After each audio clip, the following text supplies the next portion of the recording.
আসসালামু আলাইকুম। আজকালের খবর থেকে আমি বাইজিৎ চিফ রিপোর্টার বলছিলাম, রাজশাহী বিভাগ। দর্শকবৃন্দ, আজকে যে মুরব্বিটা দেখছেন আসলে অসহায়ের মতো লাগছে আমাকে দেখে, চোখে জল আসার মতোই কিছুটা। কারণ এই প্রতিষ্ঠানটা যদি আমার হতো কিংবা আমার বাবার হতো, আজকে এই যে অনাকাঙ্ক্ষিত ঘটনা নিচে হয়েছে, উনি এই জায়গাটাতে ছোটোখাটো একটা ব্যবসা করে খায়, চাঁদাবাজি করে খায় না। আর যারা চাঁদাবাজি করে তারা এই অনাকাঙ্ক্ষিত ঘটনার জন্য দায়ী। আমি একটু শুনবো তার মুখে। আমার শ্রদ্ধেয় আব্বার মতো বয়স। খান, আমি এখানে 20 বছর থেকে ব্যবসা করে আসছি। Hatil furniture, brothers furniture, Hatim furniture, এর আগে অটোবিজ ছিল। এত বড় শোরুম বাংলাদেশে কিন্তু নাই। রাজশাহীর মানুষ অনেক গর্বিত ছিল। আমি এই ফার্নিচারের ব্যবসা থেকে প্রশাসনকে অনেক সহযোগিতা করতাম। যে কোনো রাজনীতিবিদ তারা এই প্রতিষ্ঠানকে অনেক সম্মান করত এবং বলতেন রাজশাহীতে এত বড় একটা প্রতিষ্ঠান, হ্যাঁ, আমাকে অনেক সম্মানই করেছেন। কিন্তু এত আন্দোলন হয়েছে, 5 আগস্টের মতন আন্দোলন হয়েছে, আমার এই প্রতিষ্ঠানে কেউ কোনোদিন একটা ঢেলো মারেনি।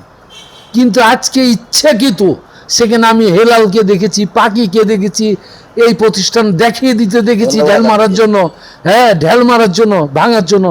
আমি বুঝতে পারলাম না কেন। রিভিউ করেন তো আপনি। হেলালকে আমি দেখেছি এই উপর থেকে, আমি দেখছি হেলালকে, পাখিকে আমি দেখেছি নির্দেশ দিয়েছে এই প্রতিষ্ঠানটাকে ভাঙিয়ে দেওয়ার জন্য, ঢাল মারার জন্য। আমি নিজে চোখে দেখেছি উপর থেকে। আসলে আপনার সাথে কি জায়গা জমিলে গন্ডগোল না প্রতিষ্ঠান নিয়ে গন্ডগোল যা আপনার উপরে অ্যাটাক করলো? আমার সাথে কারোর কোনোদিন কোনো দ্বন্দ্ব ছিল না। ক্ষমতার প্রভাবে যা হয় তাই করেছে। ঈদের আগে পাখি একদিন আসছিল, বললো ভাই আমাদেরকে সহযোগিতা করেন। আমি বললাম ভাই আমাদের ব্যবসার অবস্থা খুবই খারাপ, বনি হয় না, হ্যাঁ, লোক বলার বেতন দিতে পারছে না এত প্রতিষ্ঠান থেকে। একদিন হেলাল সাহেব আসলো, হেলাল সাহেবের মিসেস আসলো, দীর্ঘদিনের সম্পর্ক, যে বোন জামাইয়ের মতন সম্পর্ক। আমি আবার হেলাল ভাই কি আর কি মেনে বললাম, হেলাল ভাই উনি আবার মোটর মালিক সমিতির নেতা হয়েছেন। তা আমি ইয়ার কি মেরে বললাম, হেলাল ভাই অনেক মাল কামাচ্ছেন নাকি গো। কথাটা কিন্তু উনি আমাকে খারাপ মাইন্ডে নিয়ে নিলেন, দিয়ে আমাকে বললেন কত খরচ করে। কিন্তু আমি বুঝতে পারলাম না তার আমার কথাতে তার রাগ করার কারণ। তার সাথে আমার দীর্ঘদিনের সম্পর্ক, বোন জামাই মতন সম্পর্ক।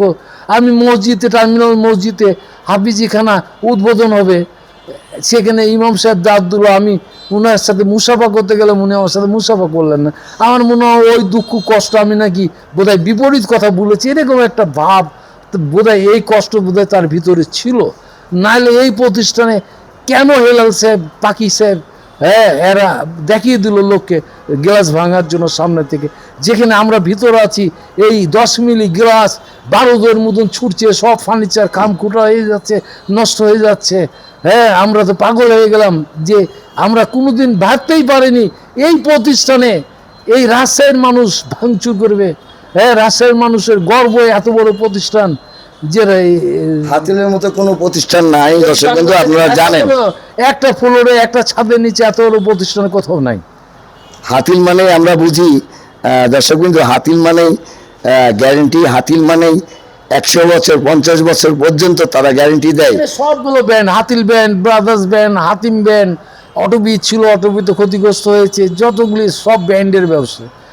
এখানে 5টা ব্র্যান্ড দেখে একটা প্রোডাক্ট মানুষ একসাথে চুজ করতে পারে, এক ছাদের নিচে 7টা জায়গা দৌড়ে বেড়াতে হয় না, সারাদিনের সময় নষ্ট হয় না। এটা নিয়ে অনেকে সুনাম করেছে, আমার অনেক প্রশংসা করেছে, আর সাহস দেখেছি। কিন্তু আমাকে যে এত বড় ক্ষতিষ্ঠ করলে এই অভাবের সময়, এই দুর্দিনের সময় আমি এই ব্যবসা কীভাবে গুছাবো, কীভাবে সামলাবো, আমি ভেবে পাচ্ছি না। আমি শুনেছি যে যাদের যাদের নাম বললেন তারা ওপেন ফায়ারিং করেছে গুলির, এবং উপরে এসে আপনার ড্রয়ের থেকে বেশ কিছু টাকা নিয়ে যায় এবং ভাঙচুর তারা করে এবং আপনাকে হুমকি দিয়ে যায়। এটা আমাদের তথ্য, আমরা জানি।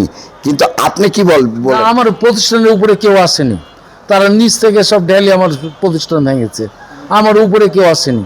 কিন্তু আমি সেখানে যদি হেলাল ভাইকে না দেখতাম, পাখিকে যদি না দেখতাম, তারা তো এই প্রতিষ্ঠান চিনে, তারা যদি ওখানে বাধা সৃষ্টি করতো তাহলে একটা ঢেলও আসতো না। তারা থাকতেই যদি ঢেল, তারা দেখাচ্ছেন, হাত দেখাচ্ছিলেন, আমি উপলব্ধি করতে পারছি যে প্রতিষ্ঠানকে ওনারা দেখাচ্ছেন।